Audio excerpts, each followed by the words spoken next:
मेरा नाम अजय कुमार है और मैंने 63rd बीपीएससी में बिहार एडमिनिस्ट्रेटिव सर्विस के लिए क्वालिफाई किया है। और इससे पहले 60-62 बीपीएससी में भी मेरा selection as a rural development officer, जिनको ब्लॉक डेवलपमेंट ऑफिसर के नाम से भी जानते हैं, चूंकि वो पोस्ट दिया जाता है, तो उस पर मेरा सिलेक्शन हुआ था और मैं करीब 1 साल से उस पद पे कार्यरत हूँ। आज मैं 64th बीपीएससी में जो लोग मेंस क्वालिफाई किए हैं उनको इंटरव्यू की तैयारी कैसी करनी चाहिए, क्वेश्चंस कहां से पूछे जाते हैं बीपीएससी में इंटरव्यू में, तो उसके बारे में मैं कुछ बताना चाहता हूं। और उसी से संबंधित कुछ अपना जो मेरा एक्सपीरियंस है वो आपसे मैं शेयर करने के लिए आज आपके सामने उपस्थित हुआ हूं। तो जहां तक बीपीएससी के इंटरव्यू का सवाल है, बीपीएससी का इंटरव्यू मुझे लगता है कि काफी स्ट्रेट फॉरवर्ड होता है। अगर आप सही तरीके से तैयारी करते हैं, उसको आप पहले से ही गेस कर लेते हैं, स्पेकुलेट कर लेते हैं कि कहां कहां से क्वेश्चन पूछ सकता है, और उस हिसाब से अगर आप तैयारी करेंगे तो उसे तो आपको कोई खास दिक्कत नहीं होगी। तो इसी के रिगार्डिंग मैं कुछ अपना एक्सपीरियंस आपसे शेयर करना चाहता हूं। तो बीपीएससी के इंटरव्यू में जहां जहां से क्वेश्चन पूछे जाते हैं उस सब्जेक्ट मैटर को मैं 7 पार्ट में डिवाइड करना चाहता हूं। 7 पार्ट में सबसे पहला पार्ट है आपके खुद के बारे में इंफॉर्मेशन, दूसरा है आप जिस लोकेशन से बिलोंग करते हैं वहां से संबंधित जानकारी, तीसरा है जो करंट अफेयर्स वगैरह चल रही हैं अभी, समसामय की घटनाएं जो कहते हैं, प्लस जो सरकार के द्वारा स्कीम चलाई जा रही है उनसे संबंधित जानकारी, चौथा आपका ग्रेजुएशन पेपर, पांचवा आपका जो ऑप्शनल पेपर है उससे संबंधित जानकारी। कुछ केस में दोनों पेपर एक ही हो सकता है, यहां हम ये मान के चल रहे हैं कि दोनों आपने अलग अलग लिया है। तो ये सब सिचुएशनल बेस्ड क्वेश्चंस भी काफी सारे पूछे जाते हैं मुझसे। दोनों 60, 62 और 63 दोनों इंटरव्यू में मुझसे पूछा गया था। और जो 7वां फील्ड जो मैंने बांटा है जिसको, वो आपके हॉबी से संबंधित हो सकती है। तो इस तरह से इन 7 फील्ड से, 7 क्षेत्रों से ही मुख्यतः मुझे लगता है कि क्वेश्चन पूछे जाते हैं।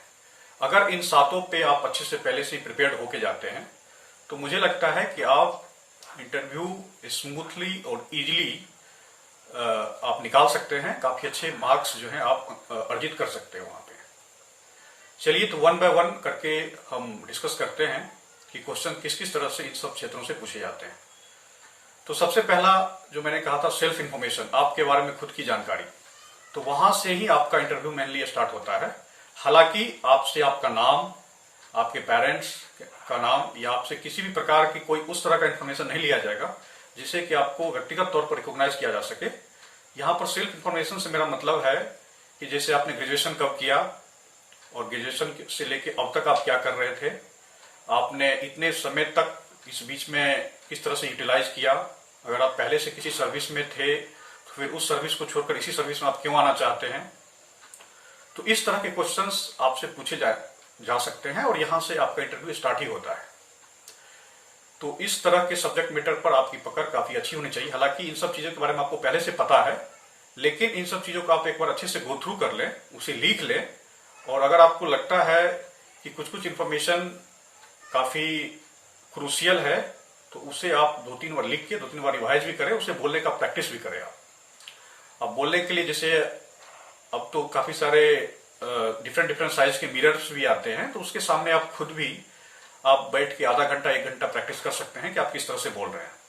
और अगर आपको बोलने में दिक्कत आ रही है तो पहले आप लिख लें और उसके बाद बोलने का प्रैक्टिस करें।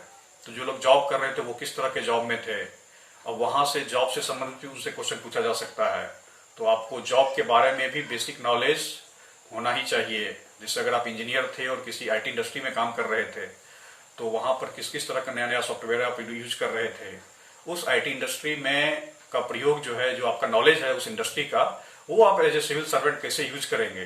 तो इन सब चीजों से काफी सारे क्वेश्चंस बन सकते हैं और आप उसको खुद एनालाइज करके, पहले से ही गेस करके आप उनको पहले से ही तैयार रखें, क्योंकि इस तरह के क्वेश्चंस पूछा जाना काफी कॉमन बातें हैं और इसका आंसर आपको देना ही देना है, क्योंकि ये कोई फैक्चुअल चीजें नहीं है कि आप कह सकते हैं कि हमें नहीं आता। इसमें आपको आंसर करना ही होगा। अगर आप आंसर नहीं करते हैं तो ये माना जाएगा कि आप वहां पे झूठ बोल रहे हैं। तो सबसे पहला फील्ड ये हो गया। दूसरा फील्ड है कि आप किस लोकेशन से बिलोंग करते हैं, किस डिस्ट्रिक्ट से बिलोंग करते हैं, तो वहां के बारे में काफी सारी जानकारियां होती है। वो भौगोलिक जानकारी हो सकती है कि वहां पे किस तरह की पर्वत श्रृंखलाएं हैं, पर्वत है, या फिर अगर कोई नदी गुजर रही है, या खुद उस डिस्ट्रिक्ट का क्या क्या लोकेशन है, अक्षांश, देशांतर वगैरह जो कहते हैं, समुद्र तल से कितनी ऊंचाई पर है। तो इन सब चीजों के बारे में भी नॉलेज आपको होना चाहिए। इसके अलावा यह भी हो सकता है कि जिस क्षेत्र से आप बिलोंग करते हैं उसका कुछ ऐतिहासिक बैकग्राउंड भी हो, जैसे वहां से कोई महापुरुष जो है हमारे स्वतंत्रता संग्राम में पार्टिसिपेट किए हों, या फिर वहां उस लोकेशन पे ही कोई घटना घटित हुई हो। तो इस तरह की चीजें आपको पहले से पता होनी चाहिए, और इसके बारे में आप खुद अपने आप को तैयार कर लें कि इस तरह अगर आप हिस्ट्री की बुक देखेंगे या फिर गूगल के माध्यम से देखेंगे कि आपके लोकेशन का क्या क्या इंपॉर्टेंस है, तो वो आप इजीली वहां से आप प्रिपेयर कर सकते हैं। इसके अलावा जो आपका क्षेत्र है उस क्षेत्र की प्रमुख विशेषताएं क्या है। एक तो विशेषता यही सब हो जाएंगी कि कोई नदी अगर गुजरती है, या कोई पर्वत श्रृंखला है, वहां पे कोई पर्वत है, पठार है, या जो कुछ भी है, या कोई इस तरह से फेमस मंदिर टाइप का है, या कोई ऐतिहासिक धरोहर है, सांस्कृतिक धरोहर है, तो वो चीजें भी अपने आप में एक खासियत वहां की हो जाएगी। इसके अलावा क्वेश्चंस आपके लोकेशन से ये हो सकता है कि क्या क्या मुख्य चैलेंजेज है वहां पे, जैसे अगर बाढ़ आती है, जैसे नॉर्मल चैलेंज तो हर एक जगह है बिहार में, अनएम्प्लॉयमेंट का, इमिग्रेशन का, इन सब, इलिटरेसी का, ये सब चीजें तो हैं। इसके अलावा कुछ कुछ और जो स्पेसिफिक आपके एरिया से संबंधित है, जैसे हर साल आपके एरिया में सपोज बाढ़ आता होगा, या फिर कुछ अन्य तरह की प्रॉब्लम समस्याएं आती होगी, नक्सल अफेक्टेड एरिया है आपका सपोज, तो इस तरह की भी चीजें कुछ कुछ हो सकती है जो कि आपके एरिया से संबंधित हो, तो इसको आप अच्छे से प्रिपेयर कर लें। इसके साथ साथ इसका सॉल्यूशन क्या हो सकता है, वो as a administrator, as a civil servant आपको उसका सॉल्यूशन भी वहां पे पूछा जा सकता है। तो आप पहले से ही प्रिपेयर्ड रहें, और एज ए सिविल सर्वेंट आप जो भी सोच सकते हैं उस समस्या के समाधान के लिए, वो सब सोचें, गूगल करें, जहां से भी किसी से राय लेना हो, किसी से डिस्कशन करना हो उनसे करें, अपने दोस्तों के बीच जो खुद भी इंटरव्यू की तैयारी करें उन लोगों के साथ डिस्कशन करें, और उन पॉइंट्स को नोट डाउन करें और याद रखें, क्योंकि ये सब चीजें आपको इंटरव्यू में काफी हेल्प करेगा। तीसरा जो है आपका ग्रेजुएशन पेपर से संबंधित क्वेश्चन पूछे जा सकते हैं।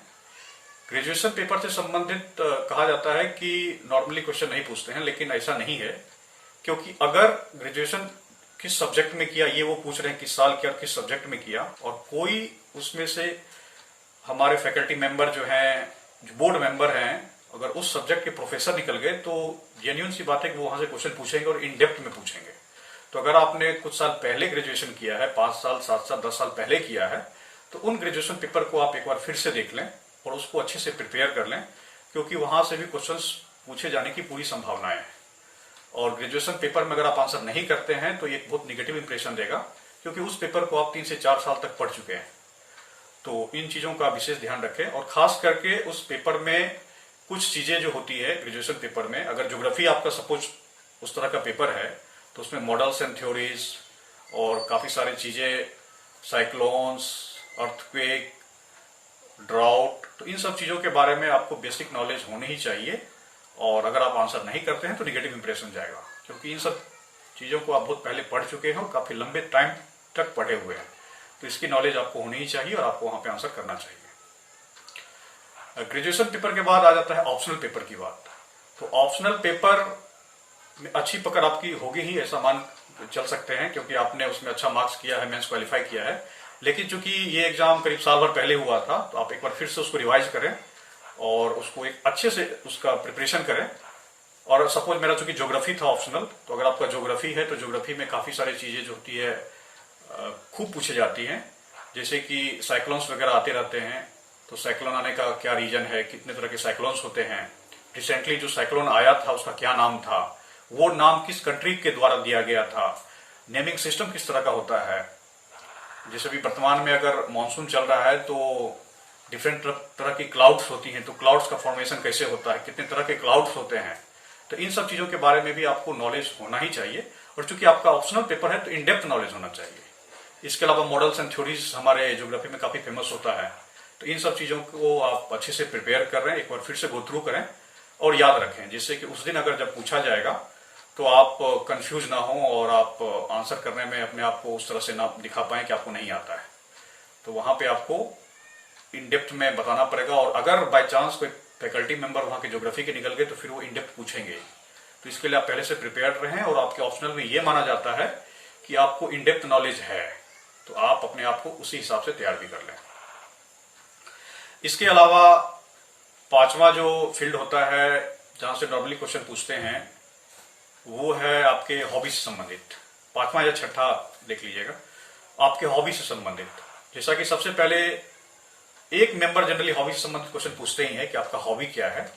तो जब भी आप उससे हॉबी से संबंधित पूछा जाए तो हॉबी को आप पहले से ही प्रिपेयर करके जाए। अगर आपने किसी स्पोर्ट्स को हॉबी बनाया है, वहां पे लिखा है या बता रहे हैं वहां पे अगर आप, तो स्पोर्ट्स से संबंधित जो जो जानकारियां होती है, जैसे एक बेसिक रूल्स होता है कि कैसे स्पोर्ट्स को खेला जाता है। सपोज एग्जांपल लेते हैं क्रिकेट का, तो क्रिकेट से संबंधित जो जो जानकारियां हो सकती हैं कि पिच की लंबाई कितनी होती है, बॉल वगैरह का क्या विड्थ होता है, क्या वेट होता है, तो इन सब चीजों के बारे में आपको जानकारी होनी ही होनी चाहिए। इसके अलावा कितने उसमें रूल्स हैं, जैसे आउट करने के कितने तरह से आउट होता है, या कोई भी अगर नया टेक्नोलॉजी वगैरह आईसीसी के द्वारा अभी लाया गया है, नो सलाइवा रूल टाइप कुछ अभी लाया गया है, तो इस सब चीजों के बारे में आपको जानकारी होनी चाहिए। और अगर सपोज आपने अपना हॉबी बता दिया है कि मूवी देखना है, तो वो डायरेक्ट क्वेश्चन पूछते हैं कि आपने लास्ट मूवी कौन सी देखी थी, कब देखी थी। तो अगर आप हॉबी बता रहे हैं तो बहुत रिसेंट की मूवी आपको बतानी होगी, और ये उनको आपको एहसास दिलाना होगा कि ये एक्चुअल में आपकी हॉबी है और वो हमेशा इस तरह का आप काम करते हैं। हॉबी का मतलब ये नहीं हुआ कि बस 6 महीना पहले कोई मूवी देख ली और अब नहीं देख रहे हैं और अब कुछ दिन बाद देखेंगे, तो ये बहुत ही एक निगेटिव इंप्रेशन देगा। तो अगर आप मूवी देखना कुछ हॉबी बताते हैं तो कोई लेटेस्ट मूवी और अच्छी मूवी का नाम बताइए और उसे आप अच्छे से देख भी लीजिएगा, प्रिपेयर कर लीजिएगा अपने आप को उस तरह से। तो इन सब चीजों का विशेष आपको ध्यान रखना पड़ेगा। और सबसे लास्ट जो एक बहुत ही इंपॉर्टेंट चीज है वो है सिचुएशनल बेस्ड क्वेश्चंस का, क्योंकि आजकल पहले चूंकि ऐसा कहा जाता था कि बीपीएससी में वो लोग स्ट्रेट फॉरवर्ड क्वेश्चन पूछते हैं, ऑब्जेक्टिव टाइप पूछते हैं, लेकिन मेरा चूंकि खुद का 2 साल का एक्सपीरियंस है कि ऐसा कुछ नहीं होता। मुझे एक भी क्वेश्चन ऑब्जेक्टिव टाइप या स्ट्रेट फॉरवर्ड टाइप इस तरह से नहीं पूछा गया था कि जिसका कि 1 लाइनर आंसर हो या फिर 1 वर्ड में आंसर हो।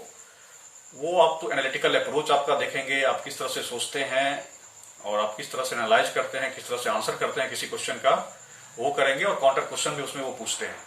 तो सिचुएशनल बेस्ड क्वेश्चन में सिंपली ये होगा कि ये कह दिया जाएगा कि सपोज आपको, मैं किसी क्षेत्र का, किसी अनुमंडल का अनुमंडल पदाधिकारी सपोज आपको बना दिया जाता है और उस क्षेत्र की कुछ कुछ प्रमुख समस्याएं ये सब हैं। मान लिया जाए वहां पे राइट्स होते हैं, या फिर वहां पे अनएम्प्लॉयमेंट से संबंधित काफी सारी चीजें हैं, या और भी काफी सारी तरह की दिक्कतें आ रही है। तो वहां पे आप एज ए सिविल सर्वेंट उस समस्याओं का समाधान कैसे करेंगे। तो इन सब चीजों को आप अच्छे से प्रिपेयर करें। इसमें आपका जो खुद का कुछ अगर पर्सनल टच हो सकता है, कुछ आप इनोवेटिव सोच सकते हैं, तो वो सब पहले से ही सोच के रखें, उसको नोट डाउन कर लें और उन सब चीजों को याद रखें, जिससे कि अगर उस दिन अगर पूछा जाए तो आप वहां पे सही से आंसर कर पाएंगे। क्योंकि सरकार की कुछ पॉलिसीज का नाम गिना देने से या फिर कुछ उस तरह की चीजें कह देने से नहीं होगा। आपको व्यक्तिगत स्तर पे और पर्सनल लेवल पे आप क्या वहां पे करने वाले हैं, कैसे लोगों को मोबिलाइज करेंगे, कैसे कुछ कुछ छोटे छोटे ग्रुप्स बनाएंगे, या कुछ उस तरह की चीज आपको वहां पे बतानी पड़ेगी, जिससे उनको ये लगेगा कि आप थोड़ा डिफरेंटली सोच रहे हैं। क्योंकि इंटरव्यू की तैयारी तो सब करके जा रहे हैं और स्कीम्स के बारे में सबको पता होगा, सब याद करके जाएंगे। तो आप अपना कुछ एक अलग से थोड़ा सा अप्रोच रखें, एक अलग से थोड़ा सा उसमें इनोवेटिव वे में कुछ सोच सकते हैं, तो पहले से ही उसको सोच कर जाए। और नॉर्मल वे में जो स्कीम्स वगैरह का नाम होता है वो तो आपको पता होना ही चाहिए, क्योंकि कभी कभी वो स्पेसिफिक टाइप के कोई स्कीम का नाम बता देंगे, पूछ लेंगे आपसे और उसके बारे में डिटेल से आपसे जानने की कोशिश करेंगे। कि जैसे अभी एक एग्जांपल छोटा सा लिया जाए, लॉकडाउन के दौरान ही कुछ स्कीम्स मोदी गवर्नमेंट के द्वारा स्टार्ट किया गया है, तो वो डायरेक्ट पूछ सकते हैं कि उस स्कीम का क्या नाम है, उसमें क्या क्या प्रावधान की गई है, उसमें किसको किसको जो है उसकी लाभ मिलेगी, सुविधाएं मिलेगी। तो ये क्वेश्चंस पूछे जाना करीब करीब सर्टेन होता है, पूछते ही है वो लोग। तो इन सब प्रश्न का उत्तर आपको अच्छे से वहां पे देना पड़ेगा। और इंटरव्यू के बारे में एक चीज कही जाती है कि काफी कम टाइम में आप काफी ज्यादा मार्क्स सिक्योर कर पाते हैं और काफी कम टाइम में वो आप लूज भी कर सकते हैं। तो ये चीज चूंकि मेरे साथ ऐसा हुआ था कि पिछले इंटरव्यू में हालांकि मुझे ऐसा लग रहा था कि मैंने अच्छा बोला, लेकिन हमारे मार्क्स जो हैं काफी कम आ गए और उससे कम समय का इंटरव्यू इस बार का हुआ था 63rd का, और उसमें उससे मेरे मार्क्स ज्यादा थे। तो इस तरह की चीजें हो सकती हैं। तो इसलिए अपने आप को आप इस तरह से प्रिपेयर करें कि वहां पे आप कोई उस कॉमन मिस्टेक्स जो होती है, जो ब्लंडर होती है, वो वहां पे ना कर पाए आप। अदरवाइज इसके अलावा अगर छोटी मोटी गलतियां हो जाती हैं और आपके कुछ आंसर्स काफी अच्छे होते हैं, उसके बाद जब आप इंटरव्यू में एंटर करते हैं, इंटरव्यू रूम में जब आप एंटर करते हैं तो एंटर करने से पहले आपको वहां से पूछ के जाना है, पूछ के एंटर किए और जहां पे आपका सीट है, सीट से जस्ट पहुंचते ही आप विश करते हैं पहले, सबसे पहले, और उनके कहने पर ही आपको बैठना है। कई बार क्या होता है कि चूंकि पहला इंटरव्यू फेस कर रहे हैं और नर्वसनेस रहते हो, जाके चुपचाप बैठ गए, तो इन सब तरह की चीजें नहीं करनी है और आपको थोड़ा अलर्ट रहना है वहां पे, क्योंकि ये सब छोटी छोटी चीजें भी आपके इंटरव्यू में जो आपका नंबर होगा उसको डिसाइड करता है। फिर जब आप बैठते हैं तो आपको स्ट्रेट फॉरवर्ड चेयर पे बैठना है, पीछे दब के बैठना है और कूल एंड कंपोज रहना है। हालांकि वो लोग खुद कोशिश करते हैं कि आपसे स्टार्टिंग में इस तरह के क्वेश्चन पूछेंगे जिससे कि आप कंफर्टेबल हो जाए। एक और क्वेरी हमेशा हम लोग के मन में भी था और अभी भी लोग पूछते हैं कि जिस समय हम लोग आंसर करते हैं क्वेश्चन को, वो किस मीडियम में करें जनरली। तो उसमें है कि जिस लैंग्वेज में आप कंफर्टेबल हैं उसमें आप आंसर कीजिए। अगर आप दोनों में कंफर्टेबल हैं तो जिस लैंग्वेज में क्वेश्चन पूछा जाता है उसमें आप आंसर कीजिए। सपोज अगर आपका इंग्लिश बहुत अच्छा है, हालांकि बिहार में कहा जाता है कि हम लोग का हिंदी बहुत अच्छा होता है, तो हिंदी में ही हम लोग आंसर करते हैं। सपोज कोई बोर्ड मेंबर अगर बाहर से आ गए और वो इंग्लिश में क्वेश्चन पूछना स्टार्ट कर दिए और आप समझ नहीं पाए, तो आप पोलाइटली उनसे कह सकते हैं कि सर मैं नहीं समझ पाया हूं और कृपया हिंदी में क्वेश्चन पूछिए, और आप हिंदी में फिर आप आंसर कर सकते हैं। इसमें कोई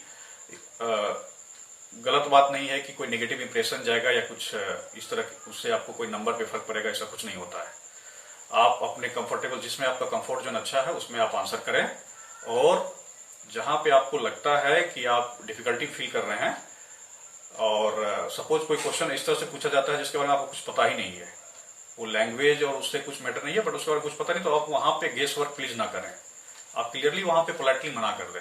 सही इंप्रेशन देता है कि अगर आप नहीं जानते हैं तो आप नहीं बोलते हैं, आप ऑनेस्ट है अपने प्रति, और आपने बोला और गलत बोल दिया तो वो एक और गलत इंप्रेशन देता है और इससे आपके इंटरव्यू पे काफी असर पड़ता है। इसके अलावा जब आपका इंटरव्यू समाप्त हो जाता है, एक चीज और मैं यहाँ कहना चाहता हूं कि जनरली इंटरव्यू में काउंटर क्वेश्चंस काफी किए जाते हैं, और जो एस्पिरेंट वहां पे इंटरव्यू देते हैं उनको ये लगता है कि काउंटर क्वेश्चन करने के बाद शायद उसने कुछ गलत बोल दिया है इसलिए काउंटर क्वेश्चन किया जा रहा है, या बोर्ड मेंबर सेटिस्फाई नहीं है। तो जनरली ऐसा नहीं होता है। एक्चुअली क्या होता है, जब वो इंटरव्यू में काउंटर क्वेश्चन पूछते हैं, इसका मतलब है कि वो आपका एनालिटिकल अप्रोच, आपकी डेप्थ जो नॉलेज जो है कितनी आपकी सही है, कितने डेप्थ नॉलेज है आपको उस सब्जेक्ट मैटर में, वो भी चेक करना चाहते हैं। तो इसके बारे में कभी आप नेगेटिव फीलिंग ना रखें। अगर आपसे कोई काउंटर क्वेश्चन होता है वहां पे और उसको आप अच्छे से जवाब दे देते हैं, तो ये एक बहुत ही पॉजिटिव इंपैक्ट भी वहां पे डालता है कि आप किसी भी सिचुएशन में, एडवर्स सिचुएशन में घबराते नहीं हैं और उसको आप अच्छे से टेकल करते हैं। एक्चुअली यही चीज वो वहां पे चेक करना चाहते हैं। तो अगर आप उनको अच्छे से आंसर करते हैं इस तरह के सिचुएशन में, तो ये एक बहुत ही पॉजिटिव इंपैक्ट भी डालता है और आपके लिए, आपके इंटरव्यू और आपके मार्क्स के लिए काफी अच्छा रहेगा और काफी अच्छा मार्क्स हो देंगे। और लास्ट में जब आपका इंटरव्यू समाप्त हो जाता है तो आप उनसे परमिशन लेके ही बाहर जाएं। तो ये सभी चीजें हो गई जो कि इंटरव्यू में मुझे लगता है काफी आपको हेल्प मिलेगा, और आप लोग इंटरव्यू की तैयारी अच्छे से कीजिए। और मुझे लगता है कि इस बार चूंकि सीट्स काफी ज्यादा हैं और आप लोग के लिए एक बहुत ही अच्छा अवसर है एक जॉब लेने का, तो इस अवसर को आप लोग ना गवाइए और इंटरव्यू की प्रिपरेशन सीरियसली कीजिए। Thank you very much.